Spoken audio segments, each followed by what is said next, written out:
Bonjour tout le monde et merci d'assister à notre formation d'aujourd'hui d'intervention de témoins en cas d'harcèlement. Je m'appelle Catherine Gagnon et je fais partie de l'équipe d'action politique du Bureau national de l'Institut à Ottawa. La présidente de l'Institut, Jen Carr, ainsi que notre éducatrice et facilitatrice, Julie Lalonde, se joignent à moi aujourd'hui. Bonjour vous deux.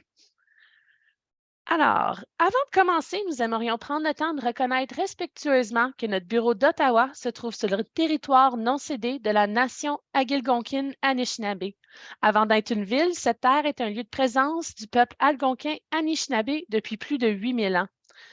En tant que non-autochtones vivant sur cette terre, nous avons la responsabilité d'apprendre l'histoire des Premières Nations, de respecter leur culture et de reconnaître leur douleur et notre responsabilité face à elles.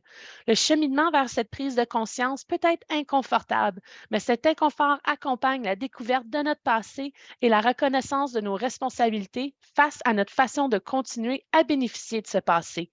Nous avons le devoir d'apprendre, de mûrir et de faire mieux. Au début de chaque webinaire, nous aimons aussi faire notre déclaration d'équité pour énoncer clairement nos attentes à l'égard des participantes et participants. J'aimerais que vous preniez un moment pour lire cette déclaration. Vous trouvez le lien dans la fenêtre du clavardage. Comme nous le disons dans la déclaration, l'Institut professionnel de la fonction publique du Canada s'efforce de créer un climat respectueux, sécurisant et inclusif où nous nous sentons tous bienvenus et valorisés et où nous sommes encouragés à apporter notre contribution à aider les autres à faire la même chose. Nous vous demandons de respecter les autres participants aujourd'hui. Prenez un moment pour réfléchir à ce que vous publiez dans le chat et si cela pourrait blesser les autres. Les commentaires inappropriés seront rejetés car ils peuvent mettre les participants ainsi que les présentateurs mal à l'aise ou en danger.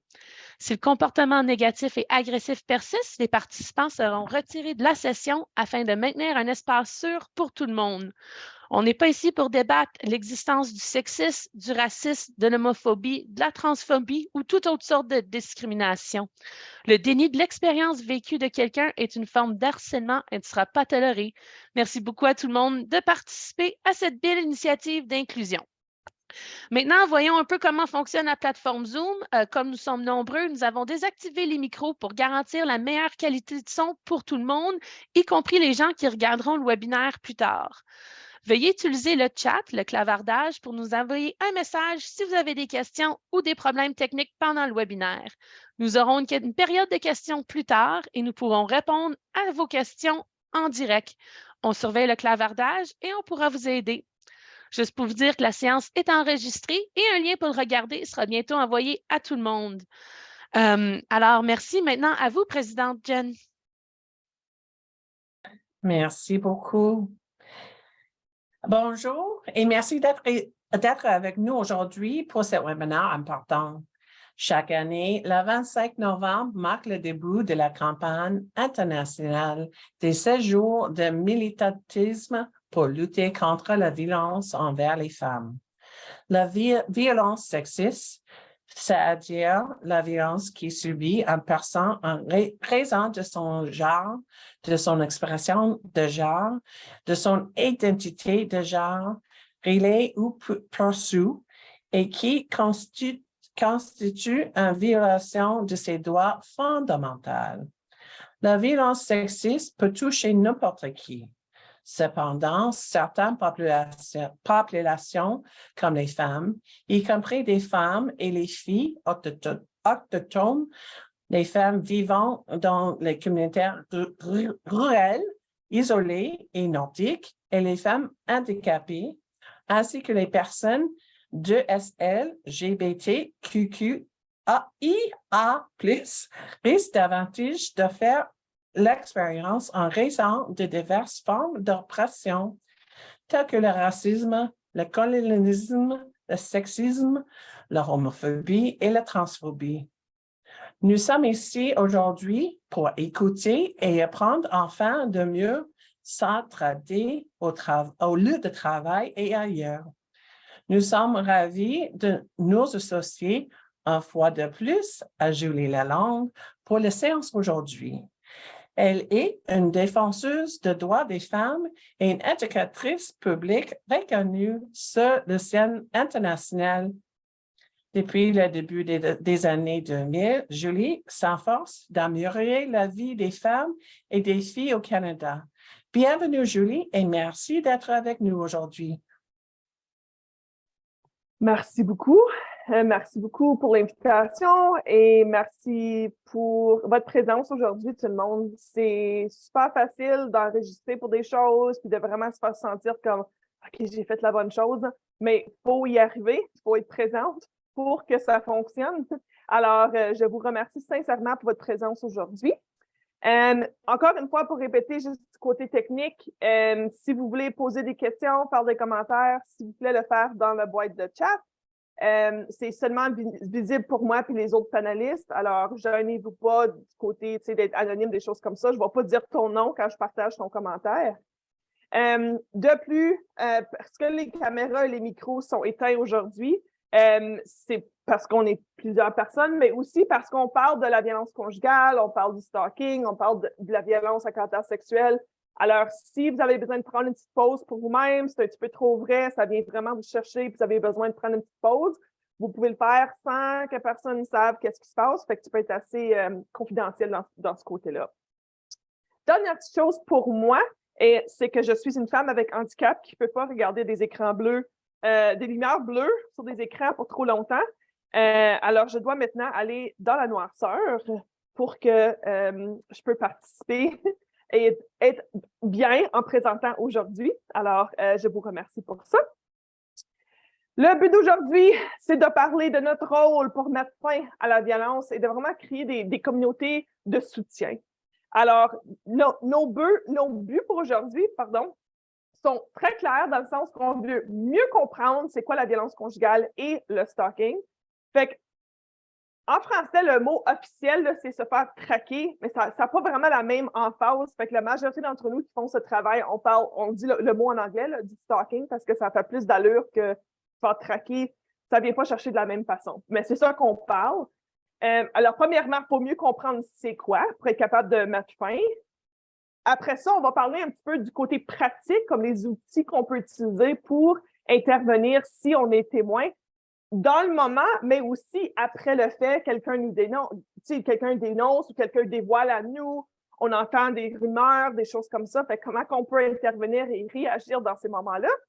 Et après ça, je vais vous référer un tout petit peu à des ressources de sensibilisation que vous pouvez utiliser si vous voulez continuer la discussion d'aujourd'hui, puis j'espère que c'est ça le cas. Et aussi pour vous dire que par la fin de la session, vous allez recevoir un document avec un petit peu de rappel sur les petits conseils qu'on va parler aujourd'hui, mais aussi des ressources communautaires de sensibilisation, mais aussi des choses comme des maisons d'hébergement, des ressources pour des victimes de stalking, comment faire un plan sécuritaire, des choses comme ça. Fait que vous allez recevoir ces ressources-là à la fin. Alors, regardez pour ça dans votre boîte de courriel, vous allez voir ça, c'est un document PDF que vous allez recevoir. Alors, commençons en premier par discuter c'est quoi la réalité au Canada. On parle de ça, pourquoi? T'sais? Moi, comme mentionné, je travaille dans le domaine, ça fait longtemps, ça fait à peu près 20 ans que je travaille pour mettre fin à la violence faite aux filles et aux femmes au Canada. Et malheureusement, les statistiques n'améliorent pas du tout. Et vous allez voir, dans certains cas, sont plus pires qu'aujourd'hui qu'ils étaient auparavant. Alors, je ne vais pas prendre trop de temps là-dessus, mais je veux juste vraiment établir comme la connaissance de base pour qu'on sait vraiment pourquoi que c'est important qu'on parle de ça aujourd'hui. Dans le passé, avec le syndicat, on a parlé du rôle des témoins en général, quand on observe le harcèlement dans les espaces publics, au bureau, par exemple. Maintenant, on va être vraiment visé sur les choses que l'habitude, on appelle ça domestique. C'est vraiment l'idée que c'est comme dans le domicile, c'est la vie privée, ça n'a rien à faire avec d'autres mondes. Puis on veut vraiment briser cette idée-là aujourd'hui puis reconnaître que c'est un problème pour tout le monde. C'est pas juste quelque chose qui arrive en privé. On veut vraiment reconnaître notre rôle comme membre de la communauté, comme amis, comme collègues, comme plein de choses. Alors, premièrement, reconnaître que la violence conjugale au Canada nous coûte 7 milliards par année. Pas millions, milliards par année. Fait que le coût financier même sur nous-mêmes, comme c'est beaucoup, beaucoup. Ça coûte cher, franchement. Mais plus que ça, une femme ou fille est assassinée 2 jours et demi au Canada. Chaque 2 jours et demi au Canada. Un organisme anglophone ici en Ontario, où je suis basée, qui s'appelle OAIT, qui s'appelle Ontario Association of Interval and Transition Houses. C'est eux qui représentent les maisons d'hébergement en Ontario. Ils ont lancé un document vendredi pour la Journée internationale pour mettre fin à la violence faite aux femmes, qu'il y a eu 52 femmes et filles tuées en Ontario durant la dernière année. Dans 52 semaines, on a eu 52 filles et femmes assassinées. L'autre chose aussi à reconnaître, c'est pas juste en Ontario qu'on a un problème, là, c'est à travers le pays. Fait que l'année passée, il y a eu 173 femmes et filles assassinées au Canada. 137 des accusés, où ce que c'est connu, parce qu'à ce point-ci, il y a aussi des cas où ce qu'on ne sait pas. Mais dans les cas où ce qu'on sait, c'est qui l'accusé, 137, c'est des hommes. Fait que c'est la majorité. De plus, 74% des femmes et des filles ont été assassinées par un conjoint. L'autre morceau, c'est par une membre de leur famille. Alors, il y a une histoire qui s'est passée à Toronto ce mois-ci où une toute fille a été tuée par son père.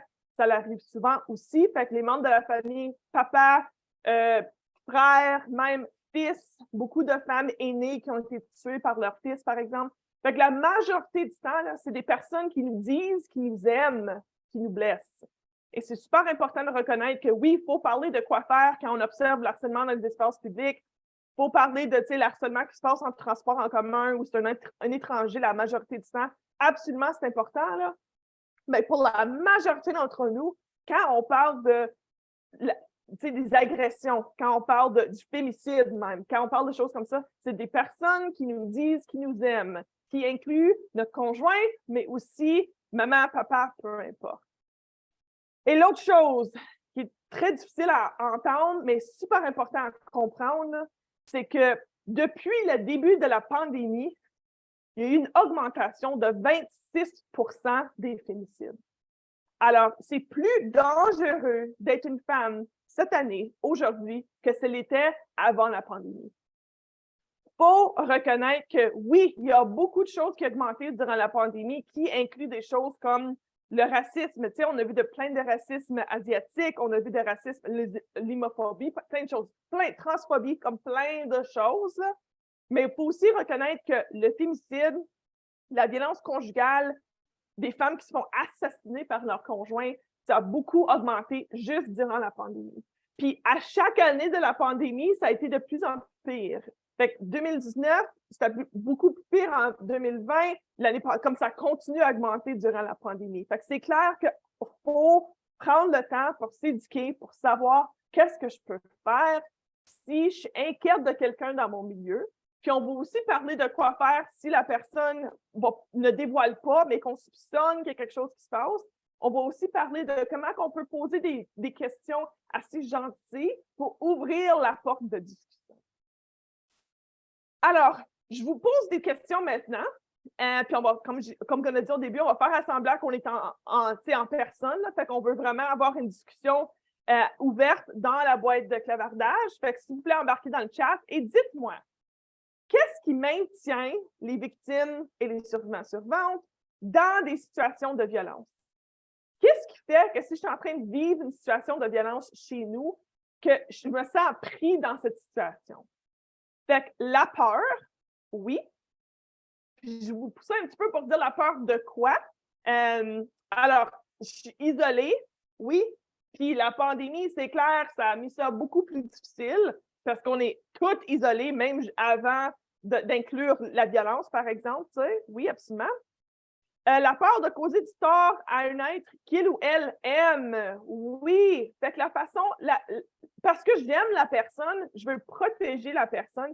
Puis pour ceux d'entre vous qui n'ont jamais subi le harcèlement ou la violence conjugale, c'est peut-être un petit peu bizarre. Puis tu te dis, mais pourquoi tu veux protéger cette personne-là? Ben, c'est parce que moi, j'ai beaucoup de mémoires positives avec cette personne-là. Je connais cette personne depuis longtemps. Je veux reconnaître que son humanité, c'est pas juste un monstre. Tu sais, il y a de la complexité là-dedans que souvent les gens à l'extérieur ne comprennent pas. Fait que c'est super, merci d'avoir ça, c'est super important qu'on comprenne nous-mêmes que ben, pourquoi tu veux protéger cette personne-là? C'est un monstre. OK, mais toi, tu n'as pas la même relation avec cette personne-là que moi. Fait que ça change la façon que je m'approche. Absolument. La honte, oui, même dans le monde féministe, même dans le monde progressif où on veut vraiment créer un monde équitable, la majorité d'entre nous, on est élevés dans un monde où ce qu'on a compris que les personnes qui vivent dans des situations de violence, ben, sont pas trop smart. T'sais, moi, là, je suis une femme forte, je suis une femme féministe. Moi, je ne laisserai jamais quelqu'un me parler comme ça. Fait que quand on est dans une situation de violence, on a honte parce qu'on pense « Ah, je sais mieux, puis j'ai pas fait mieux, puis les gens vont penser que je suis stupide. » Fait que ça nous gêne, qui fait qu'on s'isole nous-mêmes, puis on ne veut pas en parler. Absolument. Violence financière, oui, absolument. Fait qu'il y a un outil qui s'appelle la roue de contrôle et de pouvoir que je vais vous montrer ici. C'est juste, c'est pas super facile à lire, là, mais c'est juste pour vous donner un exemple d'exactement ce que vous dites.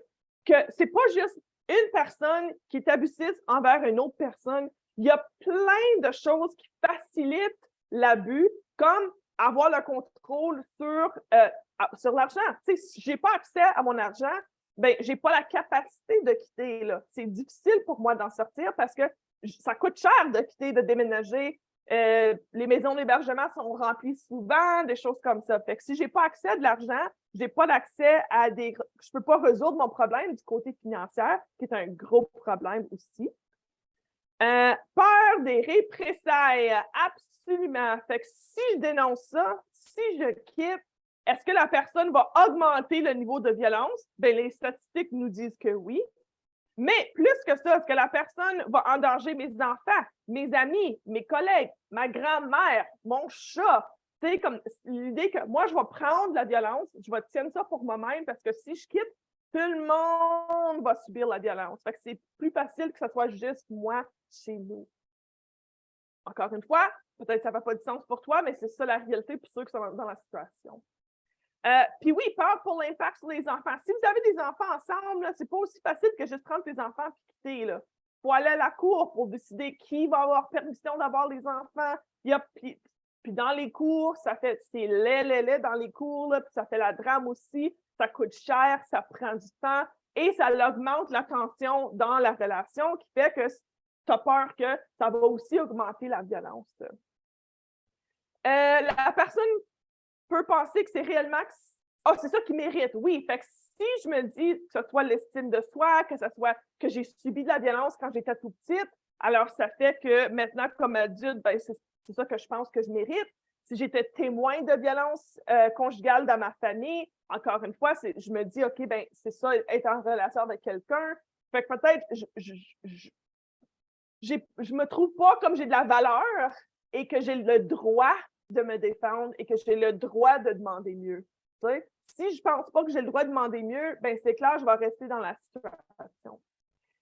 L'espoir que la situation va changer quand on connaît cette personne depuis longtemps et seulement en bien, en amour avec soi. Absolument. L'idée que c'est juste moi qui peux gérer la situation. C'est juste moi qui comprends ses triggers. C'est juste moi qui comprends la façon, sa personnalité. Et lui aussi a souffert quand il était petit, là, fait que je comprends. Puis, il souffre les difficultés de l'agression ou l'alcool ou peu importe. Fait que c'est vraiment l'empathie pour la personne pour dire, hey, ça va changer, là. C'est juste, il n'y a pas de job comme c'est là. Mais quand il trouve une job, là, ça va aller mieux, tu sais.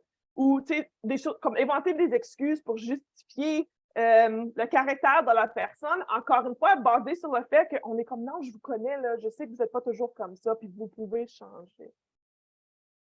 C'est important, puis merci beaucoup pour votre partage, parce que c'est important pour nous tous de comprendre qu'est-ce qui fait que les gens sont pris dans ces situations-là, parce que c'est pas juste l'idée que, ben, pourquoi tu ne fais pas juste quitter? Puis c'est comme un mythe qui existe toujours. Tu sais, moi, je travaille avec monsieur, madame, tout le monde à journée longue. Moi, je fais des formations entre 8 et 10 000 personnes par année. Embarque sur Twitter, tu vas voir la même chose. T'sais, souvent, la première chose que les gens disent, ben c'est aussi pire que ça, pourquoi tu n'as pas parti? OK, je pense que tu exagères parce que c'était si pire que ça, tu auras pris la porte. C'est comme notre instinct de toujours dire je soupçonne que tu ne dis pas la vérité, parce que dans ma tête, si moi j'aurais été ciblée, j'aurais absolument quitté la scène. T'sais? Fait que c'est important pour nous autres de comprendre la complexité pour qu'on puisse être vraiment un bon témoin, mais plus que ça, comme un allié. C'est vraiment ça qu'on cherche, des alliés, des gens qui vont nous aider, mais aussi qui vont se tenir à côté de nous, sans jugement, qui vont comprendre que, hey, pour moi, là, c'est du noir et blanc. Quelqu'un t'a abusé, doit la quitter. Aussi facile que ce soit. Mais je reconnais que je suis seulement à l'extérieur. Fait que je comprends que c'est plus difficile pour toi. Alors, comment est-ce que je peux travailler avec toi pour essayer de résoudre et trouver des solutions qui font de l'allure pour toi? Alors, oui, c'est des individus, c'est clair, mais c'est aussi des choses comme, tu sais, si, par exemple, tu es une personne racisée, par exemple, il y a aussi le racisme qui va faire que peut-être tu ne veux pas dénoncer parce que, premièrement, tu ne penses pas que la police va te croire, mais plus que ça, tu ne veux pas comme participer dans les stéréotypes que des hommes racisés, c'est des hommes abusifs, fait que tu te dis, je ne veux pas, tu sais, mettre plus de racisme dans la situation, comme plein de choses. Tu sais, si tu es en relation avec une personne du même genre, par exemple, tu as peur de l'homophobie de la police, mais tu as aussi peur de, encore une fois, participer dans des stéréotypes de comment ça va dans des relations queer. Comme, il y a plein de contextes dans le système qui fait que les gens, ça leur gêne d'en parler, mais plus que rien d'autre, le fait que les gens restent dans les situations, c'est parce qu'ils ont honte, parce qu'ils ont été élevés dans un monde où si t'arrives, c'est ta faute, puis moi, je suis plus smart que ça, puis moi, j'aurais jamais laissé quelqu'un faire ça avec moi. L'autre chose, avant qu'on continue, tu vois que j'écris victime et survivant-survivante. J'utilise les deux mots dans mon travail. Je sais souvent, dans certains contextes féministes, c'est comme non, non, non, on ne dit jamais victime, on dit seulement survivant-survivante. Pour moi, j'utilise les deux parce que je veux reconnaître qu'on n'a pas toutes, on va pas toutes survivre. Franchement. Et je travaille avec beaucoup, beaucoup de personnes, incluant des membres de famille, de femmes qui ont été assassinées par leur abuseur. Alors, j'aime pas donner l'idée que, tu sais, il y a des personnes qui ont fait la bonne chose, fait que c'est pour ça qu'elles sont survivantes, puis il y a d'autres personnes qui n'ont pas fait la bonne chose, puis c'est pour ça qu'elles sont victimes. Non. Aussi, je veux pas, je veux reconnaître que si tu as survécu quelque chose, ça n'a pas besoin d'être ton identité au complet. Fait que j'utilise les deux pour reconnaître qu'à chaque fois que je fais mon travail, je suis aussi en train de représenter des femmes et des filles qui ne sont pas ici aujourd'hui, qui n'ont pas survécu. Ce n'est pas à cause d'une faute de leur côté, mais c'est la réalité de notre société qu'on vit présentement. Alors, sachant ça, pourquoi est-ce que les victimes choisissent de dénoncer? Parce que souvent, la première question qu'on pose, c'est pourquoi vous n'avez pas dénoncé? Mais là, maintenant qu'on comprend que le contexte de dénoncer, c'est pas facile, moi, je pense que la meilleure question, c'est de demander, OK, bien, sachant qu'il y a beaucoup d'obstacles, sachant qu'il y a comme 10 000 défis à dénoncer, pourquoi est-ce que les personnes choisissent de dénoncer? Qu'est-ce que vous pensez? Sachant que c'est difficile, sachant que j'ai honte, que j'ai peur, que j'ai pas de ressources, que je suis pas outillée, mais que je choisis quand même de dénoncer, c'est quoi ma motivation? Alors oui, pour leur enfant, pour protéger d'autres mondes, parce qu'on arrive à se convaincre que c'est pas notre faute, oui, un petit peu, pour que les autres femmes soient protégées. Absolument. Fait que je peux vous dire, là, la majorité du temps, la première raison pourquoi les gens choisissent de dénoncer, que ce soit la violence conjugale, l'agression au caractère sexuel, quoi que ce soit, c'est pour protéger d'autres mondes. C'est drôle, hein, parce que quand on parle de pourquoi les gens choisissent de dénoncer, la première chose que j'entends quand je travaille dans le public en général, c'est la revanche. C'est je cherche de l'argent, je cherche de l'attention. Je veux vraiment juste comme mettre fin à la réputation de quelqu'un d'autre. Mais c'est l'opposé, c'est je veux protéger d'autres mondes. C'est moi qui va subir le système juridique, c'est moi qui va être vraiment comme emmerdé dans ça pour protéger d'autres mondes. Fait que c'est comme l'opposé de juste penser par nous-mêmes, puis c'est notre revanche, c'est vraiment de protéger d'autres mondes.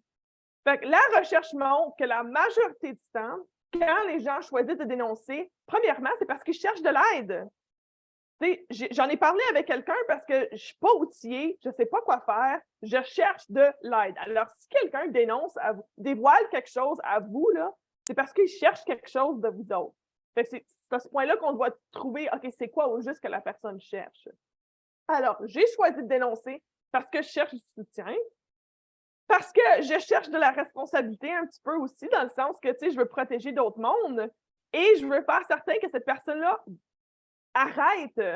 Je veux mettre fin à la violence. Tu sais? Alors, encore une fois, gardez ça en tête. Si quelqu'un dévoile envers vous ou dans votre présence, tu sais, reconnaître que si ton instinct, c'est « Ah, ben, tu veux de l'attention ou tu veux juste que les gens haïssent cette personne-là, dis-toi, OK, ça vient d'où? Est-ce que ça vient des faits? Est-ce que ça vient des recherches? Est-ce que ça vient de ce qu'on sait? Ou est-ce que je suis en train de tomber dans les stéréotypes et les mythes sexistes, franchement, qui me disent que des femmes, tu peux pas leur croire, ça compte toujours des mensonges, ça veut de l'attention, etc. Ça, c'est quelque chose qui devient de beaucoup plus pire ces dernières années, en particulier après MeToo, où l'idée, c'est qu'on en parle parce qu'on cherche l'attention, au lieu de reconnaître que c'est très difficile d'en parler. Puis si je veux de l'attention, là, je peux faire d'autres choses. Là, je ne vais pas dire ça pour de l'attention. Je le fais parce que je cherche à mettre fin à la violence et faire certain que ça n'arrive à personne d'autre. Alors, quand quelqu'un dévoile, quand quelqu'un parle de leur expérience, mais juste même en vivant notre expérience, si je vous dis que je suis en train de vivre une situation de violence conjugale, si tu sais que moi, aujourd'hui, ce n'est pas le cas, là, je suis bien maintenant, mais j'ai subi dans le passé, mais si tu entends que quelqu'un est en train de vivre la violence conjugale, parlons maintenant des émotions qui peuvent sortir de ça, de notre expérience. Alors, parlons de la violence conjugale physique, à caractère sexuel, financière, émotionnelle, religieuse, spirituelle, comme plein de choses. C'est quoi les émotions qui vont sortir pour les personnes qui sont victimisées dans ces contextes-là? Alors, l'estime de soi, oui, c'est une partie, oui. Mais quand je parle de mes émotions, quand je partage mon histoire, quand je vis cette situation, quelle sorte d'émotion qui va sortir? La peur, oui. Quoi d'autre?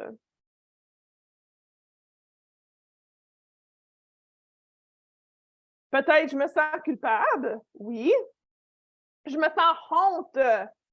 Absolument important de reconnaître, ça me gêne. Hein? La tristesse, oui, parce que c'est pas ça que j'ai voulu pour moi-même. Je me sens comme une faillite. Je suis triste que j'ai marié quelqu'un que j'étais en amour avec, puis qui m'a brisé le cœur, puis qui est en train de vraiment écraser mes rêves, puis tu sais, je me sens triste. La colère, oui, la rage même. Super important de reconnaître que la colère, c'est une émotion très importante en général, mais en particulier dans le contexte de la violence conjugale et la violence basée sur le genre. Quand je me sens enragée, la colère, là, par définition, c'est une sens d'injustice. Si je me sens triste, c'est que je me tourne vers moi-même, tu sais, puis je suis comme... Mais quand je me sens enragée, c'est parce que je me sens comme une sens d'injustice. J'ai pas été respectée, puis je cherche la justice. Alors, c'est super important de laisser les gens avoir la colère, la rage. Mais souvent, en particulier quand c'est les femmes, et en particulier quand c'est des femmes racisées, on n'aime pas ça, voir des femmes en colère, parce que ça nous énerve un petit peu. On dit comme « wow, la personne n'a pas de contrôle, puis ça l'exagère, puis ils sont agressifs, Puis il y a une raison pour ça, parce que si les femmes avaient accès à la colère, s'il y avait la permission d'être enragées, le monde serait très différent aujourd'hui. Parce que par définition, la rage dit que je me sens... Il y a quelque chose qui s'est passé, puis je cherche de la justice, qui veut dire que c'est comme une action, ça me pousse, c'est actif, la rage, versus la tristesse, où je comme tombe vers moi-même. La colère me dit, je cherche une solution, je cherche une piste, ça ne m'arrête pas. Alors oui, quand on est victime, puis on a trop de rage pour trop longtemps, ça nous épuise, ça fait beaucoup de choses négatives pour nous-mêmes. Mais en général, avoir accès à la colère, c'est quelque chose de positif. Comme témoin, comme allié, soyez-vous, faut être à l'aise avec la colère. Faut être à l'aise de créer de l'espace pour la colère. Et si c'est quelque chose que vous sachez, c'est comme un petit peu un trigger pour vous quand les gens sont fâchés, juste prendre un moment pour vous rassurer que la personne n'est pas fâchée contre moi, là. La personne est fâchée parce qu'il y a une injustice qui cherche à résoudre. Alors, si vous êtes quelqu'un qui est mal à l'aise avec ça, pensez à pourquoi. C'est peut-être à cause de la façon que vous avez été élevé envers la rage, ou que la rage était toujours quelque chose de violent et d'agressif. Mais pour les victimes et les survivantes de violences conjugales, très important de reconnaître le pouvoir de la rage. Et reconnaître que oui, je me sens dévalorisée, je me sens le désespoir, l'impuissance, parce que je me sens comme j'ai pas de pouvoir, il n'y a rien que je peux faire qui va changer, j'ai tout perdu, je suis toute seule. Je comprends, là. Puis c'est à ce point-là où les gens ne se sentent pas qu'ils sont capables de dévoiler, ils ne sont pas capables de dénoncer, ils ne sont pas capables d'en parler, de briser le silence, parce qu'ils sont vraiment tournés vers eux-mêmes. Alors, tu veux encourager les gens d'être dans l'espace qu'ils cherchent. Si c'est important pour eux autres d'aujourd'hui d'être juste dans l'espace de désespoir puis de sentir négatif pour dire « Hey, ça fait 5 ans puis ça va jamais changer » puis leur donner l'espace pour en parler, comme pour le sortir de leur système, pour être capable de dire « OK, maintenant, là, je suis enragée pour toi que tu ne peux pas avoir la justice. Tu as le droit d'avoir tu es une personne puissante. Tu as le droit d'avoir la puissance. » Fait que reconnaître toutes les émotions qui sont possibles et de vraiment pousser contre l'idée que ben, si la personne est vraiment en train de se faire agresser, elle serait triste, elle serait toujours en larmes, elle aurait des portes tout partout, au lieu de se dire, OK, c'est basé sur quoi, là? C'est-tu basé sur la réalité de tout le monde ou c'est un petit stéréotype de c'est quoi une personne qui est en train de subir la violence ou une personne traumatisée? Des personnes traumatisées peuvent être en tristesse, peut aussi avoir de la joie, peut être en colère. Des personnes très fières, très confiantes, peut quand même être humiliées, peut avoir honte. Il y a plein d'émotions qui vont sortir pour nous autres quand on est victimisé. Puis comme alliés, c'est important de les respecter et de reconnaître que même si je ne comprends pas, ça a de l'allure ce que tu dis, puis c'est ta réalité, puis je vais respecter ta réalité et tes émotions. Très important. En particulier, quand on parle de la violence conjugale, parce que une des techniques que les abuseurs utilisent, c'est de dire à nous qu'on n'a pas le droit à nos émotions, qu'on n'a pas le droit d'être fâché, parce que c'est vraiment notre faute. Puis si tu n'auras pas agi comme ça, je ne t'aurai pas frappé. Fait que comme allié, de vraiment valider les émotions des gens, c'est super important parce que tu es en train de changer leur mentalité contre leur abuseur pour reconnaître « Non, mes émotions sont vraies, puis je ne suis pas folle. » Je ne suis pas en train d'exagérer, etc. Alors, comprenant qu'on a honte, qu'on est humilié, qu'on sent désespoir, qu'on sent plein de choses, pourquoi est-ce qu'on minimise nos expériences?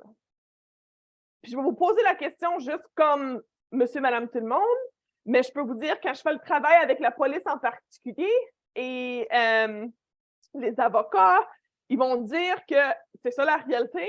Les gens minimisent toujours. On banalise nos expériences à pu finir. Et un des effets de ça fait que c'est plus difficile pour nous pour avoir accès au système juridique. Parce que si j'utilise des mots pour banaliser mon expérience, pour vraiment minimiser mon expérience, ben c'est très difficile pour les avocats, les policiers, tout le monde, pour être capable de dire que ça s'est passé puis c'est très intense. Parce que moi-même, je suis en train d'utiliser des mots qui font semblant que c'est quelque chose de mineur. Alors, ça vient d'où cette idée-là? Puis, je peux vous dire, là, c'est tout partout. C'est même les enfants qui sont en train de subir la violence dans plein de contextes. Car elle se coupe de l'horreur. Oui. Alors, en premier, il faut reconnaître que si j'accepte la vérité de ce qui s'est passé, là, c'est peurant. Si je me lève à tous les jours, puis je suis honnête avec moi-même et le monde, qu'est-ce qui se passe? Souvent, je ne serai pas capable de me lever le matin parce que c'est tellement épeurant, c'est tellement lourd, c'est tellement intense que je ne vois aucune solution. Fait qu'au lieu, il faut que je me dise, non, je suis capable de gérer ça. Pas grave, pas si pire, pas grave. Absolument. On ne veut pas se concentrer sur des événements difficiles, on préfère se rappeler les moments joyeux. Absolument. C'est mon mari, c'est ma blonde, c'est mon conjoint pas longtemps. Je veux reconnaître que, hey, si ça a toujours été mauvais comme ça, ben ça veut dire que moi, je suis stupide puis j'ai tombé en amour avec quelqu'un qui était mauvais. Fait qu'il faut reconnaître que, ben non, c'est aussi une bonne personne, ou c'est un excellent papa, ou tu sais, c'est un excellent oncle, qui fait partie de la communauté, Fait qu'on veut vraiment voir la personne du côté positif pour nous-mêmes. Absolument. Pour justifier qu'on est resté là trop longtemps. Absolument. Merci pour ça. Fait que si je reconnais ce que la personne fait, c'est l'extrême, c'est intense, c'est dangereux, c'est violent, c'est l'abus, ben là, il faut que j'explique pourquoi je suis encore là. Mais si je dis, ah ouais, tu sais, Eric est comme ça des fois, là, c'est pas grave, tu sais, ben là, c'est plus facile pour moi de vraiment savoir que, OK, ça a de l'allure, mes décisions, ce que je fais. Merci beaucoup. Et oui, on est dans le déni. On est dans le déni. Comme j'ai dit, si je me lève à tous les jours et je suis honnête avec moi-même, je ne serai pas capable de me lever le matin. Mais il faut continuer à aller au travail, il faut continuer d'élever mes enfants, il faut continuer de prendre soin de ma grand-mère, Alors, il faut mettre un pied devant l'autre. Pour faire ça, je vais vivre dans le déni. Absolument.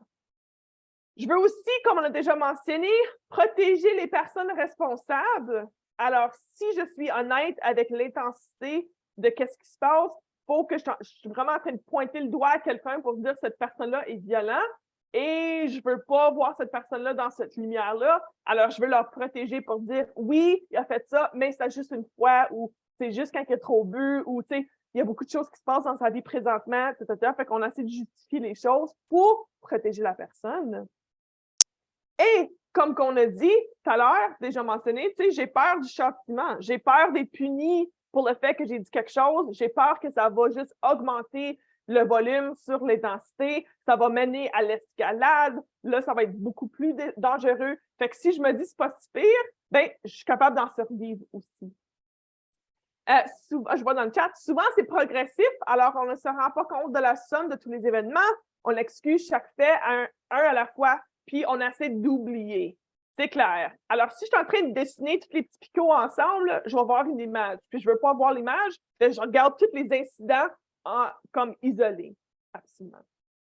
Et la dernière chose que je veux mentionner aussi, c'est on veut apparaître résiliente, forte, puissante, féministe, intelligente, pas victime.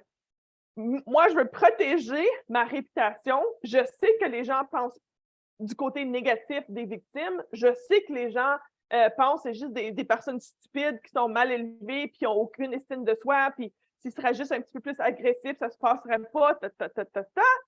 Fait que je veux pas que les gens me voient de ce côté-là. Fait que je me dis, non, c'est correct. Je suis capable de l'endurer. Je suis capable de gérer ça. Pas de problème. C'est mes affaires. Inquiétez-vous pas. Je suis résiliente. Je suis très forte. Moi, je ne suis pas victime. Je ne suis pas victime du tout.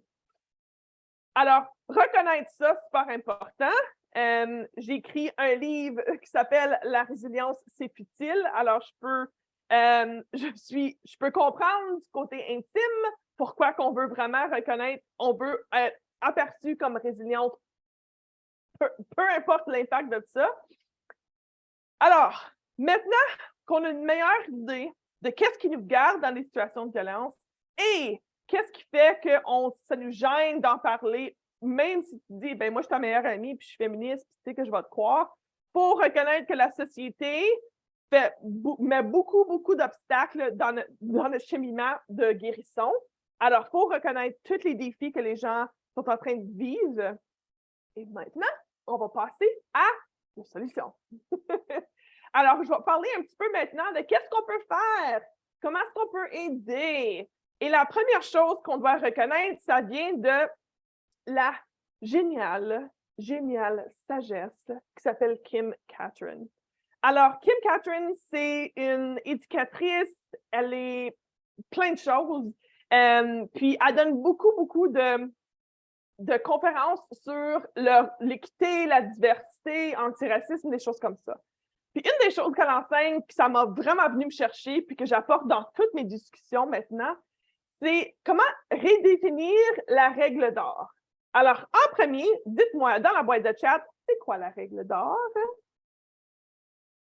Moi, j'ai été élevée catholique, fait que moi, j'ai vraiment j'ai entendu ça à journée longue, là. Mais s'il y a quelqu'un d'autre qui sait c'est quoi la règle d'or? Traiter les gens comme on aimerait qu'on soit traités. Absolument. Il n'y a rien de mauvais dans ça, mais c'est limité. Parce que qu'est-ce que la règle d'or nous dit? C'est qu'on est la base pour tout le monde. Puis comment que nous, on réagit à quelque chose, c'est la façon qu'on doit traiter d'autres mondes, parce que c'est comme ça que les autres vont réagir aussi. Alors, au lieu, ce que nous demande de faire, c'est de vraiment de traiter les gens comme eux aiment être traités et vraiment leur donner l'espace pour nous dire c'est quoi leurs besoins. Alors, l'exemple qu'elle a donné, c'est dans sa vie personnelle où elle dit quand moi je suis blessée, quand moi je suis vraiment comme dans mes émotions, je veux de l'attention de mon conjoint, je veux de l'affection, je veux parler avec quelqu'un. Lui, quand il sent mauvais, il va être seul. Il veut vraiment comme s'isoler, puis juste être seul, puis après ça, il va venir quand il a fini.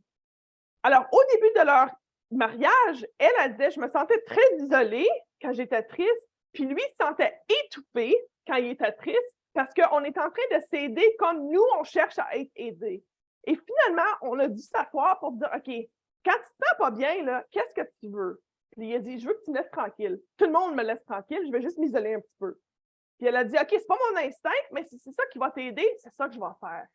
Et l'inverse, il a dit, OK, c'est pas mon instinct d'aller vous voir là, quand vous êtes triste, mais si c'est ça que tu cherches, c'est ça que je vais faire.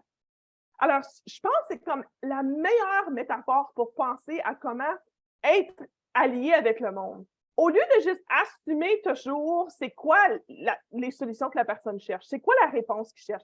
OK, bien, si ça m'est arrivé à moi, c'est ça que j'aurais fait. OK, bien, c'est bien cool, là, mais on ne parle pas de ça présentement, on parle de quelqu'un d'autre. Alors, on veut toujours garder ça en tête, même si vous-même, vous avez survécu la même situation. Même si vous-même, vous avez été victime de violence conjugale, puis vous avez réagi d'une certaine façon, ça ne veut pas dire que ça va être la réaction à tout le monde. Parce que ta réalité est différente que la réalité de la personne devant vous. Alors, gardez ça toujours en tête. Tu ne sais pas comment aider la personne, demande. Tu peux même leur dire, OK, c'est mon instinct de faire X, Y, Z, mais est-ce que ça vous va? Comme est-ce que ça vous aide ou y a-t-il d'autres choses que je peux faire? Juste garder ça en tête, c'est super important. Puis on en parle aujourd'hui de la violence conjugale, du stalking, des choses comme ça, mais gardez en tête même l'harcèlement au bureau, le racisme, quelqu'un que vous connaissez qui est en train de subir des choses, une crise de santé mentale, ça fait la divorce, comme plein de choses. Au lieu d'embarquer tout de suite avec, je soupçonne que tu cherches, au lieu de prendre une petite pause et dire, hey, c'est quoi la meilleure façon que je peux vous aider dans ce moment-ci? Ça, c'est un outil là, que je vous garantis que tu ne vas jamais regretter de savoir, puis d'avoir ça dans ta petite poche, si une situation arrive. Alors, sachant ça, je vais rentrer un petit peu plus dans la boue maintenant pour notre dernière, à peu près comme une demi-heure. Et je vais commencer en parlant en particulier avec le stalking. Et je vais vous parler de ça parce que, malheureusement, j'ai beaucoup d'expérience. Alors, je travaille dans le domaine pas longtemps. Je travaille avec franchement, c'est probablement des millions puis des millions de femmes et de victimes à travers ma carrière. Ça fait presque 20 ans que je travaille. J'ai travaillé dans une centre de CALAC comme counselor. J'ai fait beaucoup de campagnes de sensibilisation. J'ai écrit des politiques, plein de choses. Mais j'en ai aussi survécu. Alors, quand j'étais jeune, j'avais un chum qui, au début, était très gentil. C'était ma meilleure amie.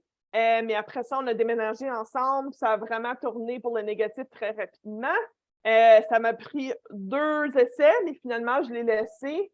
Et j'ai pensé, OK, c'est derrière moi maintenant, je suis seule, Je l'ai laissé quand il était parti pour la fin de semaine pour me garder en sécurité. J'avais 20 ans, je n'avais pas d'argent, je n'avais pas de réseau, j'avais comme mes amis, puis c'est tout. Puis je l'ai quitté, j'avais aucune place à vivre. Je m'ai couchée sur le couch de mes amis avant que je me trouve un appart. Et la seconde qu'il est retourné à la maison après avoir été quitté pour la fin de semaine, il a commencé à me suivre. Et il m'a suivi pour très longtemps. Et après que j'en ai sorti, j'ai commencé à en parler. J'ai commencé à parler de la colère que j'avais du fait que je travaillais dans le domaine pour très longtemps et jamais, pas une fois, j'avais entendu du stalking. Puis j'ai fait mon bac et ma maîtrise en études des femmes. Je travaille uniquement dans le domaine pour presque 20 ans. Fait que toutes les conférences, tous les panels, tous les documents, les rapports, j'ai tout vu, j'ai tout lu, il n'y a pas une chose qui a été dite au sujet du stalking. Au Canada, si tu mets stalking dans Google, la seule chose qui sortait, c'était des statistiques. C'est tout.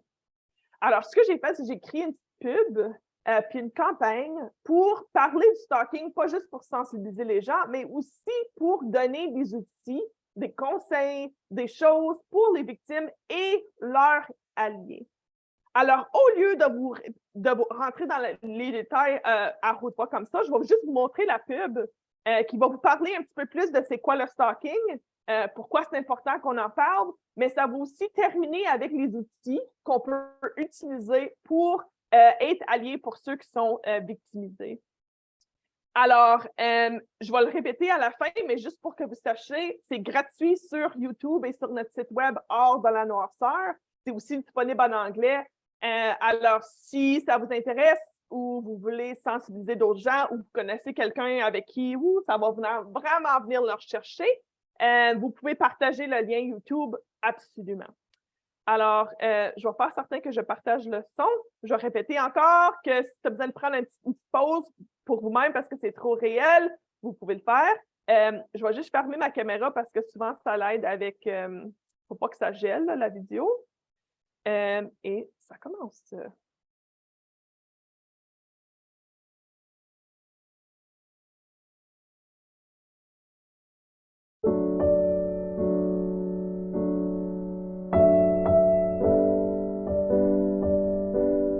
Allô, je m'appelle Julie, et lorsque j'avais 18 ans, j'avais un chum vraiment pourri. Ça m'a pris 2 ans et 2 essais, mais j'ai finalement réussi à le laisser. On dit aux femmes de partir et de rester parties, mais on ne parle jamais de ce qui peut arriver par après. Je croyais que le fait de le quitter me garderait en sécurité, mais les choses se sont empirées tout de suite après. Il frappait à la porte de tout le monde qui m'avait déjà connu en demandant où j'étais rendu. J'ai dû me déplacer de place en place pour éviter qu'on me retrouve. Je lui ai éventuellement téléphoné en utilisant un téléphone public, le suppliant de se calmer. Plus tard, il a laissé une note sur ma voiture qui détaillait les endroits où il m'avait vu durant la semaine, en me décrivant exactement le site du téléphone public dont je m'étais servi. Il m'a harcelé ainsi que mes collègues, mes colocs, ma famille et mes amis. Il m'a envoyé des fleurs mortes, m'a téléphoné des dizaines de fois par jour, m'a envoyé soit des poèmes ou des lettres de suicide, me disant qu'il se tuerait et que ce serait toute ma faute. À chaque fois que j'ai déménagé, il m'a retrouvée et j'ai dû déménager encore une fois. Les gens me disaient que c'était juste une coïncidence. Les gens me disaient que c'était simplement parce qu'il avait le cœur brisé. Les gens me disaient que ses fleurs et ses notes représentaient d'énormes gestes pour essayer de me revoir. Tu devrais être flatté. Il m'a poursuivi pendant plus de 10 ans. Au Canada, ceci s'appelle du harcèlement criminel et plus de 75% des victimes sont des femmes et 58% de nous sont traqués par leurs anciens partenaires. J'ai dit à quelques personnes ce qui se passait. J'étais humiliée, mais je savais que le fait d'en parler rendrait les choses encore pires. Je me suis dit, accepte le fait qu'il n'allait être jamais. Et puis, un jour bien ordinaire, il est mort. C'était fini. Parce que peu de gens en étaient au courant et qu'on n'en discute jamais, je ne savais pas comment gérer tout ça. J'ignorais comment guérir. Et si je suis bien honnête, je le sais toujours pas. Ça fait encore mal. Je souffre de troubles de stress post-traumatique. Je fais des cauchemars. Je n'aime pas les foules. Je dors avec les fenêtres fermées. Mais j'en parle. J'en parle parce que je sais qu'on se sent seul, mais on ne l'est pas. Connaissez-vous quelqu'un qui s'est fait traquer? Reconnaissez le cycle de l'abus. Vous ne comprendrez peut-être pas pourquoi qu'elle aime toujours ou pourquoi elle hésite à couper contact, mais le fait de lui dire « Tu es plus intelligente que ça, débranche !» n'aide absolument pas. N'ajoutez surtout pas à la honte et l'humiliation. Vérifiez et clarifiez. Les abuseurs veulent nous isoler. Ils veulent nous faire croire que personne d'autre ne se soucie de nous. Dites à votre ami que vous voyez ce qui se passe. Vous reconnaissez que c'est épeurant, mais que vous n'allez pas l'abandonner. Rappelez-lui que ce n'est pas leur faute. Si mon histoire se rapproche à la vôtre, j'en suis vraiment désolée. Voici certaines choses que j'ai apprises. Documenter, documenter, documenter. Le harcèlement est un acte criminel au Canada, mais les policiers vont vouloir des preuves. Faites une historique de tous les appels. Conservez toutes les notes et les bouts de papier. Inscrivez les heures, les dates et les lieux. Verrouillez tous vos médias sociaux et utilisez de noms fausses autant que possible. Si vous vivez ensemble et vous ne pouvez pas déménager, dites-le à votre propriétaire et changez les serrures. Si vous faites confiance à vos voisins, dites-leur ce qui se passe et assurez-vous qu'ils ne laissent pas entrer dans l'édifice. Si vous désirez déménager, sachez qu'en Ontario et en Alberta, les propriétaires doivent vous permettre de briser votre bail si vous fuyez la violence. Pouvez-vous vous permettre de faire envoyer votre courrier à une boîte postale? Si oui, faites-le. Établissez un système de vérification avec vos copines. Si un texto envoyé le matin et le soir reste sans réponse, vos copines sauront qu'il se passe quelque chose. Dites-leur ce que vous voulez qu'elles fassent si elles croient qu'il se passe quelque chose. Faites un plan. Désactivez tous les services de GPS et de localisation sur votre téléphone. Ne vous enregistrez jamais sur les médias sociaux. Apprenez à faire confiance à votre instinct. Si vous avez peur que la situation s'aggrave et vous craignez pour votre sécurité, ne vous laissez pas convaincre du contraire. Et si vos amis ont peur pour vous, prenez-les au sérieux. Restez accouché chez une amie, ayez quelqu'un pour rester avec vous, et documentez, documentez, documentez. Et en dernier lieu, et probablement le plus important, formez votre équipe et appuyez-vous sur eux. Votre abuseur veut vous faire croire qu'il est la seule personne au monde qui se soucie de vous. C'est faux. C'est tellement faux. Cette vidéo a été créée à l'aide de dons seulement. Aucun soutien de compagnie, aucune charité. 87 étrangers ont fait des dons d'argent pour créer cette ressource pour vous. Nous vous aimons et nous voulons que vous soyez en sécurité. Et nous continuerons toujours à nous battre pour vous.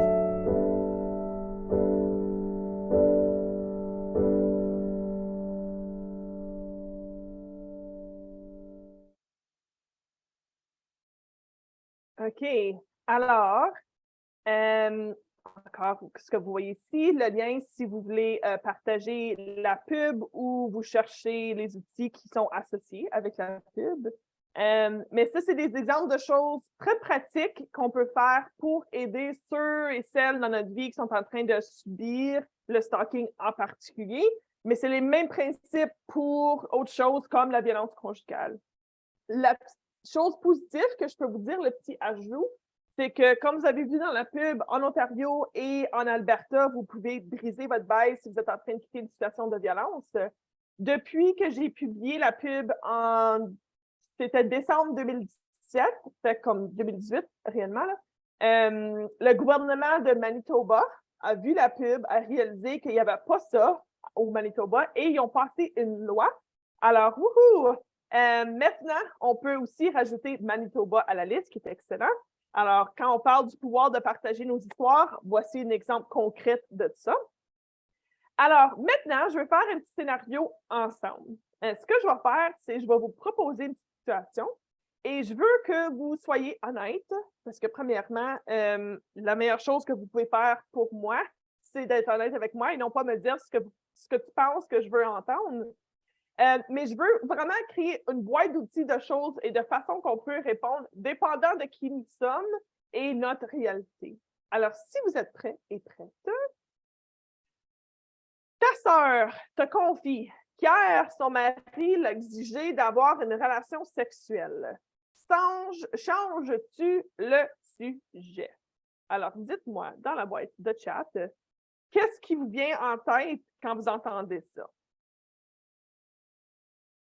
Puis je vais parler un petit peu, ça fait longtemps que je parle de ce scénario, de ce que j'ai créé cette campagne, et je peux vous dire les réponses typiques que j'entends dans les foules. Mais premièrement, je veux entendre de vous. Alors, j'entends, premièrement, non, je ne change pas de sujet, je suis en colère pour elle, absolument. Quelqu'un d'autre a dit, je lui demande comment ça. Excellent. Inquiétude parce que ce n'est pas un sujet qu'on parle d'habitude. Oui. Alors, c'est important de reconnaître, premièrement, que c'est correct si on se sent mal à l'aise. Puis je peux vous dire aussi, les gens qui disent que c'est le plus mal à l'aise pour eux, c'est des hommes. Puis je comprends absolument. Tu sais, tu parles des relations sexuelles avec ta sœur, pas typique. Tu sais, moi, j'ai pas de sœur, j'ai juste un frère, mais tout le monde que je sais qui a une sœur comme femme, tu sais, tu parles de plein de choses, tu sais, parce que vous êtes sœur, mais moi, je parle de ça avec mon frère. Mon frère, il était très honnête avec moi en disant je serais figée un petit peu parce que je me serais comme OK, c'est assez intense qu'on parle de la vie intime de ma sœur, là, puis là, je ne sais pas quoi faire, puis je me sens un petit peu gênée parce que Alors, comprenable, absolument, puis c'est correct si ton instinct, c'est d'être mal à l'aise. C'est correct d'être mal à l'aise, là. C'est correct. Non, OK. Alors, il faut investiguer là-dessus, OK? Je n'invalide surtout pas ces mots ou ces émotions. Je n'essaie pas de banaliser la chose. Excellent. Alors, c'est clair qu'on a décidé, je ne change pas de sujet. Oui, même si je me sens mal à l'aise, je veux aider la personne. Alors, qu'est-ce qu'on dit? Qu'est-ce qu'on fait? Du côté très concret, je viens juste de vous dévoiler ça. Tu entends ça, tu es comme « wow ». OK, puis je vois dans le chat qu'on dit « OK, je vais dénoncer ça, puis je vais dire c'est pas correct. Comment ça? Quoi d'autre? Qu'est-ce que je peux dire, puis faire, puis offrir dans ce moment-là? » Je la remercie de sa confiance et je l'invite à continuer sa confidence. Oui, alors, très important de reconnaître qu'on a l'impression que c'est vraiment comme une grosse roche que quelqu'un vient juste de déposer entre nos mains, là, mais c'est vraiment un cadeau. Parce que c'est clair que la personne vous fait confiance. Ta sœur, elle ne va pas dire ça à monsieur, madame, tout le monde. Là. Elle vous dit ça parce qu'elle vous fait confiance. Tu peux enlever sœur puis mettre coloc, ami, collègue, tu sais, gardienne, comme mère, comme n'importe qui. Là, quelqu'un que tu connais, quelqu'un que tu aimes, qui a une relation, c'est amoureuse, c'est clair, on se respecte. Quelqu'un nous dit ça.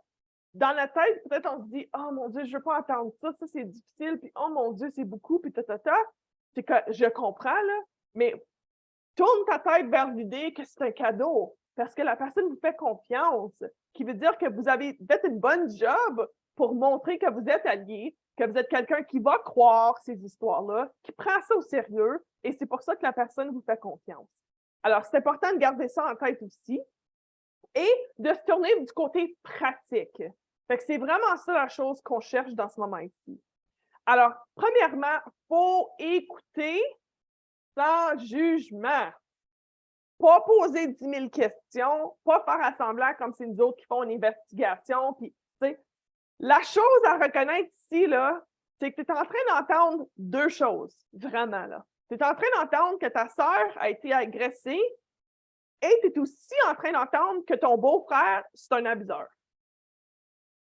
Alors, c'est difficile à entendre une de ces deux choses-là, mais d'entendre les deux en même temps, whoopalaï! Parce que peut-être dans ta tête, tu te dis, ben non, j'espère qu'il n'y a pas d'Éric ici, là, je choisis toujours comme Éric ou Jean ou n'importe qui, fait que c'est pas toi que je parle, là.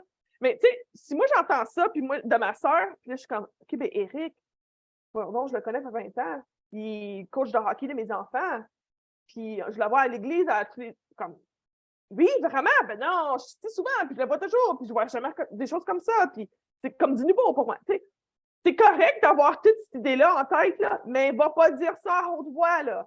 C'est pas le moment hein, pour dire ça à cette personne-là. Là. Ta sœur a besoin de ton soutien.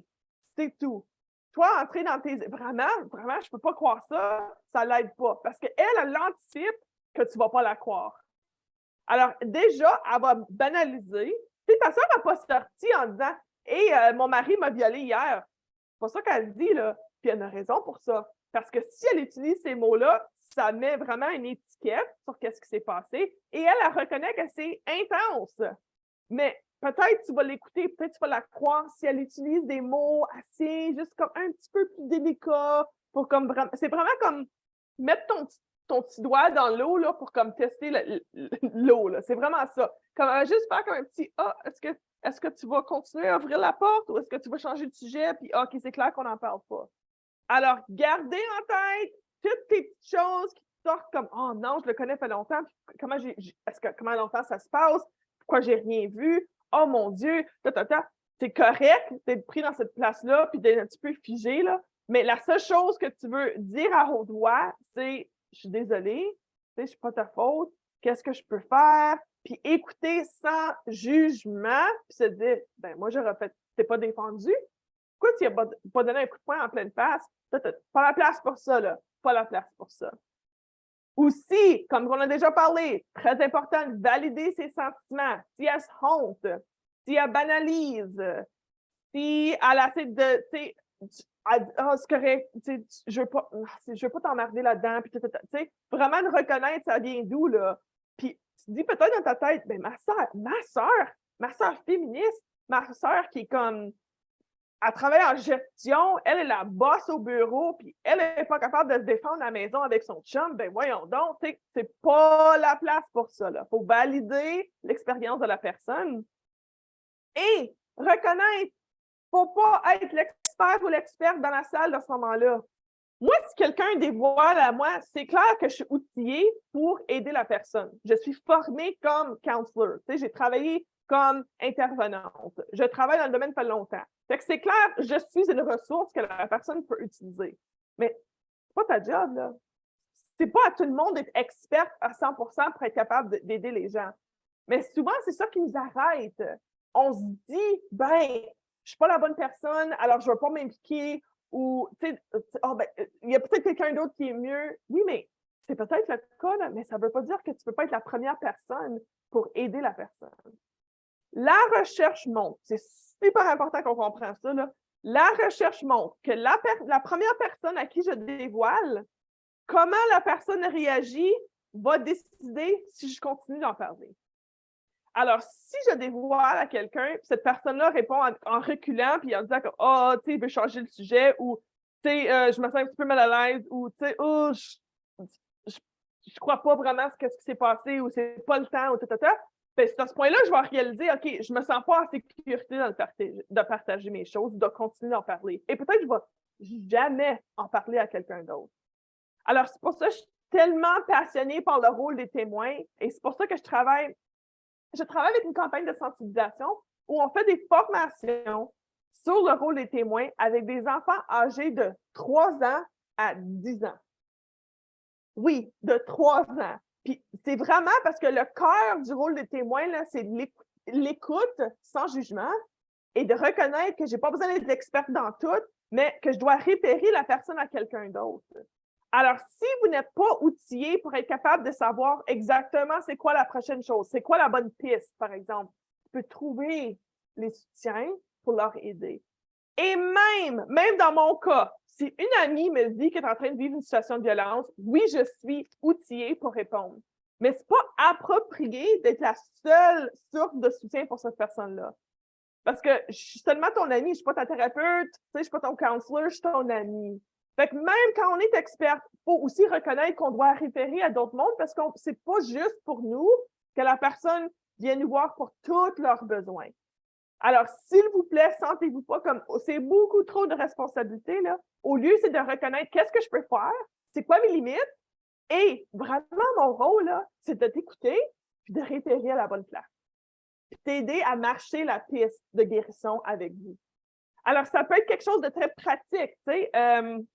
Est-ce que tu veux que je garde tes enfants pour une couple d'heures pour que tu peux aller parler à un avocat? Ou veux-tu que j'appelle les maisons d'hébergement voir s'il y a de la place? Veux-tu venir coucher sur mon couch pour une couple de journées pour essayer de décider qu'est-ce que tu veux faire en prochain? Veux-tu juste que vous allez prendre un café une fois par semaine pour juste avoir un petit peu un moment privé au Starbucks où ce qu'on peut parler à haute voix sans être entendu? Est-ce que tu veux que je te trouve un counselor? Comme qu'est-ce que je peux faire pour vous aider du côté pratique? Et retournant à la sagesse de Kim Cattrall, on ne va pas assumer c'est quoi les besoins de la personne, on va leur demander. Et peut-être, c'est juste ça qu'ils cherchent. Peut-être c'est juste ça te dérange-tu de garder mes enfants vendredi soir pour que je peux aller faire des appels puis voir, trouver un avocat ou trouver un appart pour moi-même puis les enfants, puis peu importe, tu sais. Peut-être que c'est juste ça qu'ils cherchent.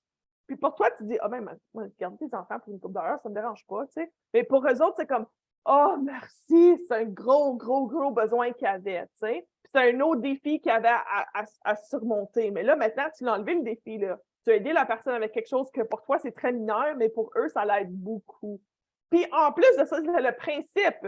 C'est le principe que tu m'as offert de l'aide qui veut dire que si je cherche de l'aide ou si je ne suis pas prête à quitter tout de suite, mais quand je suis prête à quitter, je sais à qui je vais appeler parce que Julie était là quand je l'ai dénoncé. Fait que, puis quand j'ai dévoilé quelque chose à Julie, fait que là, maintenant que je suis prête à quitter, je sais que Julie, elle va me croire. Fait que c'est à Julie que je vais appeler pour dire « Hey, j'ai besoin de ton aide ». Je vais juste voir dans le chat. Il faut toujours se rappeler qu'il ne faut jamais écarter le fait qu'un être humain pourrait avoir des bouts de période où il ou elle peuvent réagir différemment de ce qu'on a dit de lui. On ne connaît pas quelqu'un à 100% à mon avis. Oui! Et je suis preuve que tu peux être la plus forte féministe dans la chambre, puis tu peux quand même subir de la violence, tu peux quand même avoir trop honte d'en parler, tu peux quand même te sentir comme c'est une faiblesse, c'est ta personnalité, c'est ta caractère, c'est ton problème. T'sais, moi, j'ai survécu, puis j'étais étudiante en études des femmes. C'est moi qui organisais des manifestations à mon campus. C'est moi qui bataillais pour plus de services pour les victimes. Comme moi, je faisais plein de choses pour plein d'autres mondes. J'avais de l'air comme une personne, comme j'avais peur de rien. Mais en privé, je vivais avec un gros secret que j'ai tenu pour 10 ans, puis que je n'ai jamais parlé à haute voix jusqu'à temps qu'il soit décédé. Alors, je suis preuve que je suis une femme blanche, éduquée, avec une plateforme internationale pour parler de ces choses, et je ne pouvais pas en parler sans qu'il soit décédé ou en prison, parce que j'avais trop peur que ça va mener à l'escalade. Alors, je suis vraiment preuve que tu n'as aucune idée de ce que les gens sont en train de subir si tu ne poses pas les bonnes questions. Parce qu'il n'y a personne, il n'y a pas une fois qu'une personne a comme soupçonné que quelque chose s'est passé. J'étais au docteur pour plein de choses. Ah, j'avais toujours des migraines, j'étais toujours malade, toujours malade. Puis les docteurs disaient, je ne sais pas, il y a quelque chose qui se passe, je ne sais pas c'est quoi. Il n'y a pas une personne qui m'a posé, hey, est-ce que vous avez beaucoup de stress dans votre vie? Est-ce que vous êtes en train de vivre de la douleur dans d'autres façons? T'sais? Ils n'ont juste pas posé les bonnes questions parce qu'ils ne m'ont pas vu comme une personne qui serait victime. Alors, c'est important pour nous autres, même de garder ça en tête, en particulier dans le contexte de la COVID, où c'est très facile de cacher les choses. C'est très facile de cacher les choses. T'sais. Alors, poser les questions, faire ces choses-là. Puis, on va parler dans une petite seconde. La dernière chose que je veux parler avec vous, c'est quoi faire si la personne ne dévoile pas, mais que tu soupçonnes et tu veux savoir comment approcher la personne dans ce cas-là. Mais je n'ai pas vu ça dans le chat aujourd'hui, mais je veux juste mettre l'emphase pour une petite seconde sur mon expérience en parlant de ce scénario. Fait que je vais juste faire le recul vite fait. Alors, moi, j'ai créé cette campagne Traçons les limites en 2011, ça a lancé en 2012. Et c'est en anglais aussi, ça s'appelle Draw the Line. Et quand j'ai lancé la campagne, j'ai remarqué immédiatement une différence, les réponses très genrées. Alors, quand les femmes, sa majorité femmes, ou dans une salle complètement de femmes, et je présentais ce scénario, les femmes disaient tout de suite, « Oh non, absolument pas, je ne vais pas changer de sujet, je vais leur demander comment je peux la soutenir, qu'est-ce que je peux faire, c'est-tu la première fois, ça l'arrive souvent, ta. » Les hommes, quand je présente dans une salle qui est toute ou la majorité des hommes, puis je peux vous dire, quand je le présente dans le contexte militaire, par exemple, quand je l'ai présenté dans les équipes de hockey, et même quand je l'ai présenté avec les partis, les politiciens sur la colline, qui sont majorité des hommes, qu'est-ce que vous pensez? C'est la réponse typique que j'entends des hommes dans ce moment ici. Qu'est-ce que vous pensez? Alors, on a déjà nommé le fait que c'est un petit peu plus mal à l'aise parce qu'on parle des relations intimes avec notre sœur. Fait qu'il y a ce côté-là, absolument. Mais plus que ça, qu'est-ce qui ressort souvent des hommes dans ce moment ici? Qu'est-ce que vous pensez?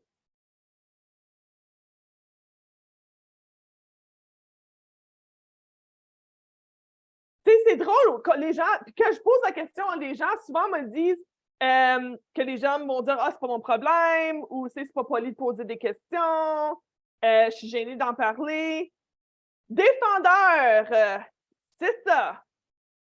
Quand c'est un espace qui est tous des hommes ou la majorité des hommes, la chose qui ressort toujours, c'est « Hey, moi là, je m'en vais casser des jambes ». C'est toujours casser des jambes ou des genoux, toujours ça. comme j'ai dit, des politiciens élus, sa colline, la première chose qu'ils ont dit, là, c'est qu'ils ont dit « Hey, j'espère que c'est pas sa caméra, là, mais moi, je m'en vais casser des genoux. » Puis je veux dire, je comprends pourquoi, puis je suis pas fâchée par cette réponse-là. Mais je veux la tourner vers quelque chose de plus productif. Parce que qu'est-ce qui va arriver si moi, je m'en vais casser les genoux de mon beau-frère? Qu'est-ce qui va arriver si moi, je vais aller casser les genoux de mon beau-frère? Ma soeur vient juste de me dire que mon beau-frère, c'est un abuseur. Là, moi, je décide, OK, je m'en vais casser des genoux, là. Qu'est-ce qui va arriver pour ma soeur dans ce moment-là?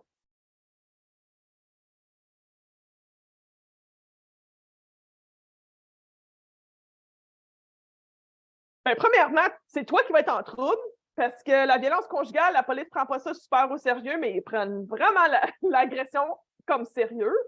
Mais là, maintenant, j'ai des accusations criminelles. La police arrête devant moi. Puis j'ai écrit de la drame qui n'aide pas ma soeur du tout, du tout. Pas du tout, du tout. C'est vraiment mon ego qui fait que moi, je veux défendre ma famille. Alors, l'instinct d'être en colère, d'être enragé parce que quelqu'un a blessé ta sœur, ne perds pas ton instinct.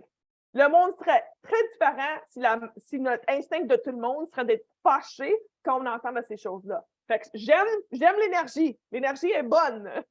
Mais tourne ton énergie vers quelque chose qui est plus efficace. Je peux vous donner un exemple très concret qui vient de Glenn Canning, qui est le père de Rehtaeh Parsons, une jeune femme qui a été violée comme ado en Nouvelle-Écosse. Ça fait une couple d'années maintenant. Elle a été tellement harcelée par le fait qu'elle a été agressée, puis des gens ont pris des photos, qu'elle s'est suicidée. Et son père, Glenn Canning, a écrit un livre qui est excellent.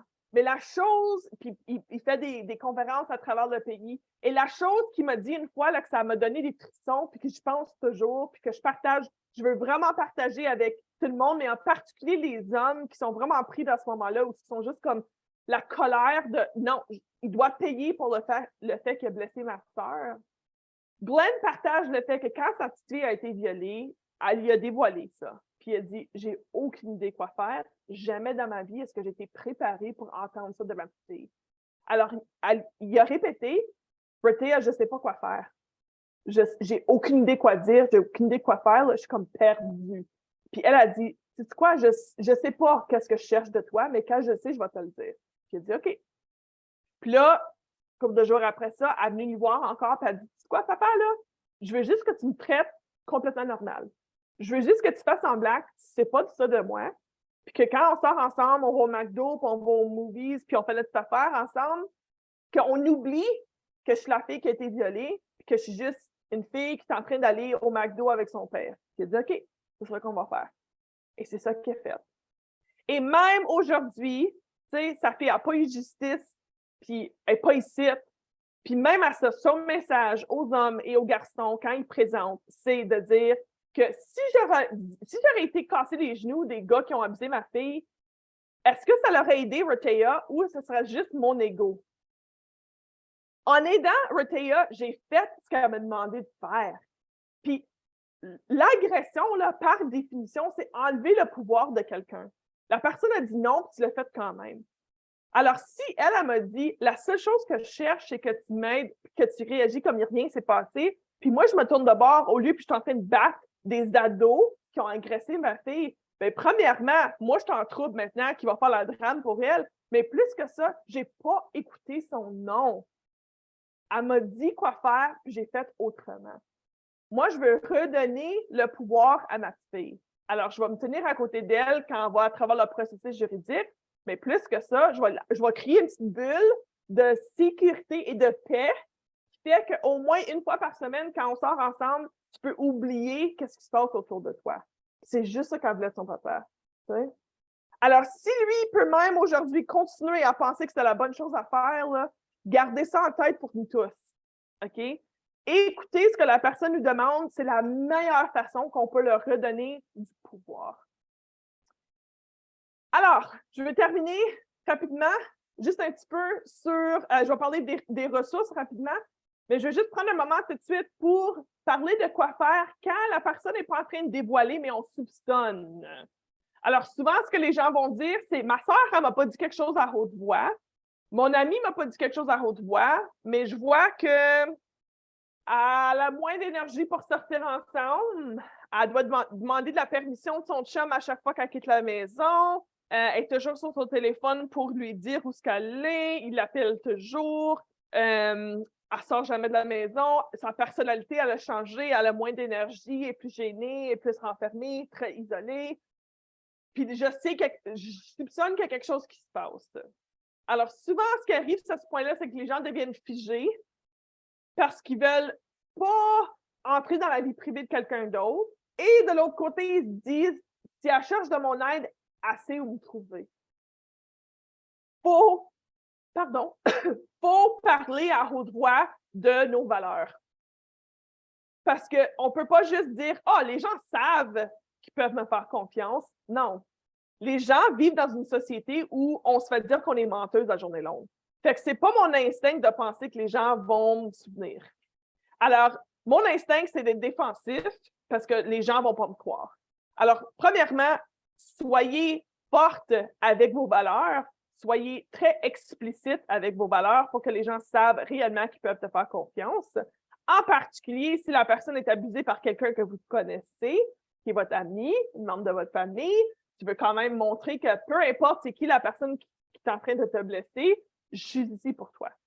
Mais si tu veux ouvrir une porte à une discussion, je vous encourage de garder en tête « je vois, je ressens ».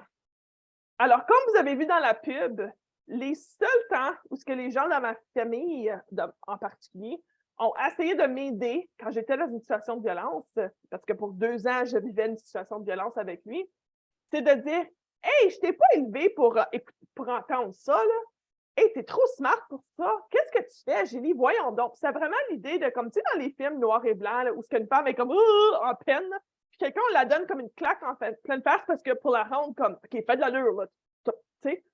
C'est comme ça, là. C'était l'idée que les gens voulaient donner comme du tough love pour dire comme OK, Julie, là, smarten up. Qu'est-ce que tu fais? T'es trop smart pour ça. Pourquoi tu laisses te parler comme ça? L'effet de ça, là, c'est que je me blâmais et j'avais plus honte. Parce que là, maintenant, c'est pas juste que je n'étais pas assez pour mon chum, ma famille est déçue avec moi. Mais c'est parce qu'ils ne savaient pas quoi faire. Ils étaient en colère, mais vraiment, il y avait peur. Puis la peur sortait comme la colère. Fait que c'est pour ça que je ne me sentais pas à l'aise d'ouvrir la porte. C'est pour ça que j'ai commencé à banaliser, puis j'ai commencé à ne pas en parler, puis de vraiment de m'isoler parce qu'ils voulaient m'aider, mais ça ne sortait pas comme de l'aide. Au lieu, ce qu'on encourage les gens de dire, c'est « je vois ». Alors, parle de ce que vous avez remarqué et parle de ta perspective. Tu n'es pas en train de cette façon-là, il n'y a pas de jugement. Tu n'es pas en train d'imposer et de dire « c'est ça la réalité ». Tu es en train de dire « de mon côté, je vois que depuis que tu sors avec lui, on ne te voit plus souvent. Puis que tu sembles être vraiment comme toujours branché avec lui. Puis je me sens triste parce que je te manque. Tu sais, on vous manque beaucoup. Puis ça fait longtemps qu'on ne t'a pas vu. Puis tu sais, je m'inquiète que ça ne va pas trop bien chez vous. Alors, je vois, puis tu parles de ce que tu remarques. Différence de personnalité, absence au bureau, toujours branché avec l'autre personne, quoi que ce soit. Fait que ce que tu remarques, et tout de suite, comment je me ressens. Tu n'es pas en train de dire « voici la réalité », tu es en train de dire « de ma perspective, c'est ce que je remarque ». Si la personne n'est pas prête à marcher avec vous, ben ils peuvent dire « oh non, non, tu vois bien, mais ils savent que toi, tu es en train de remarquer quelque chose et que tu n'as pas de jugement. Tu n'es pas là pour faire humilier la personne, tu n'es pas là pour mettre rien, là. Tu es juste là pour dire « je t'inquiète de toi puis je remarque qu'il y a quelque chose qui ne va pas bien ». Je vois, je ressens, c'est la chose à garder en tête quand on parle de la violence conjugale, l'harcèlement au travail, même plein de contextes, santé mentale, juste la divorce, même quand il n'y a pas de violence, mais la divorce, quelqu'un, tu sais, leur enfant, ça va pas trop bien. Tu sais, la COVID est comme 10 000 choses là, qui nous stressent dans la vie. Là. Mais quand on parle de « je vois, je ressens », c'est une façon idéale d'ouvrir une porte sans jugement et de juste dire « je suis ici pour toi ». Quand tu es prête, là, je suis ici pour toi. Alors, si vous voulez continuer la discussion, puis je vous encourage de faire ça, je vais juste terminer rapidement en vous donner des petites ressources. Alors, la campagne que vous avez remarqué qui s'appelle Traçons les limites, ça existe aussi en anglais, puis je vais juste vite fait le mettre dans la boîte de chat parce que c'est écrit d'une façon un petit peu bizarre. En anglais, c'est Draw the Line. C'est une campagne qui n'est plus financée par la province, mais dans le passé, a été financée dans la province, mais qui existe toujours sur leur site web. Il y a des infographies, des affiches, des vidéos YouTube, il y a plein de choses là-dessus sur au-delà de 30 scénarios. Alors, il y a la violence conjugale, comme qu'on a parlé aujourd'hui, mais aussi l'harcèlement dans le milieu de travail, la cyberviolence, plein de choses. La violence envers les femmes transgenres, les femmes autochtones, des ressources pour parler en particulier à des jeunes hommes, plein de choses. Et c'est gratuit. Fait comme, gênez-vous pas d'embarquer là-dessus et de prendre des choses pour le mettre sur vos médias sociaux pour commencer une discussion. Autrement, si, encore une fois, si vous connaissez quelqu'un qui est en train de subir du stalking ou que tu soupçonnes que, OK, la personne va quitter son conjoint bientôt, alors elle est maintenant à risque de se faire traquer, hors-de-la-noirceur.ca pour avoir accès à la pub ou juste même sur YouTube. De plus, on a créé 2 affiches qui sont les mêmes détails dans la pub, mais juste dans le format d'affiche. Alors, encore une fois, si tu veux les avoir, des copies pour mettre dans votre bureau ou quoi que ce soit, mais même si vous voulez mettre les affiches dans vos médias sociaux, sont gratuites, sont disponibles en anglais, en français, en espagnol et en portugais. Et j'ouvre la porte si vous connaissez d'autres langues et vous voulez faire la traduction. C'est une campagne de sensibilisation complètement bénévole.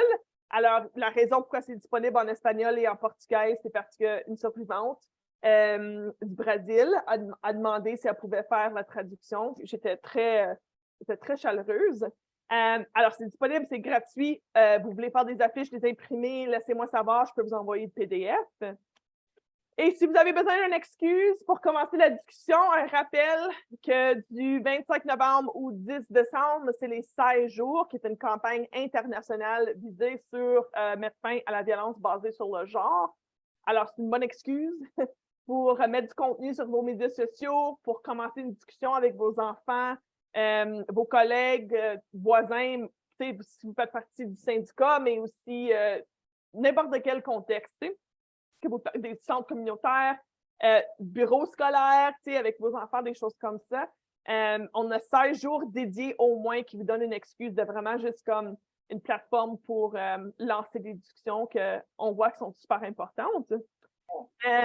Et oui, encore une fois, si vous voulez, j'ai écrit un livre, une mémoire au sujet de mon expérience. Ça n'a pas été traduit encore, mais des gros morceaux sont en français parce que mon conjoint était francophone aussi. Alors, c'est disponible n'importe où ce que tu peux acheter des livres. Ça parle de plus en détail de comment soutenir les victimes de violences conjugales et de stalking. C'est aussi disponible comme e-book et sur Audible ou n'importe où si tu veux entendre l'histoire qui a été écrite par moi, mais aussi dit par moi sur Audible. Et finalement, si vous cherchez des ressources, plus de ressources, il y a tellement de campagnes de sensibilisation. Là, il y a des organismes comme Amis, Voisins, Famille, Amis, Voisins, je ne m'en rappelle jamais de l'ordre, mais c'est encore une autre campagne de sensibilisation gratuite pour encourager les voisins en particulier, parce que quand ça vient à la violence conjugale, c'est difficile d'intervenir comme étranger. Et souvent, les gens vont dire, OK, mais si j'observe quelque chose en public, c'est dangereux. Oui, c'est dangereux.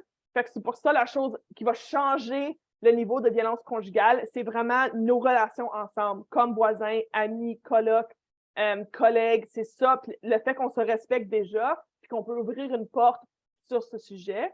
Alors, je vous encourage de commencer ça avec des campagnes de sensibilisation qui existent déjà. Fait que inventer des choses, là, ça existe déjà. Alors, encore une fois, un gros merci pour votre présence aujourd'hui.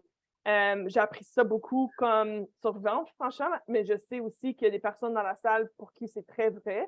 Puis de voir que leurs collègues sont intéressés dans ce sujet, ça vient nous chercher beaucoup. Et encore une fois, un gros merci à Jen. Je vais repasser la parole à elle. Merci beaucoup encore, Julie, d'avoir partagé ton expérience et ton expertise avec nous. Je pense que tout nous a donné amplement le matériel à réflexion et à mise en pratique. Aux personnes qui sont jointes à nous aujourd'hui, je tiens également à dire merci. Merci de prendre le temps d'écouter et d'apprendre. Et maintenant, Kat, je pense que tu es un wrap-up pour nous. Merci beaucoup, Jen. Merci vraiment, Julie. Merci à tout le monde qui ont participé. Si vous avez des questions pour Julie ou pour le syndicat, vous pouvez nous envoyer un courriel. L'adresse est dans le clavardage, bien mieux ensemble, @ipfpc.ca. Merci à tout le monde d'être venu aujourd'hui. Merci, Julie, encore pour une fabuleuse séance. Bonne journée. Merci.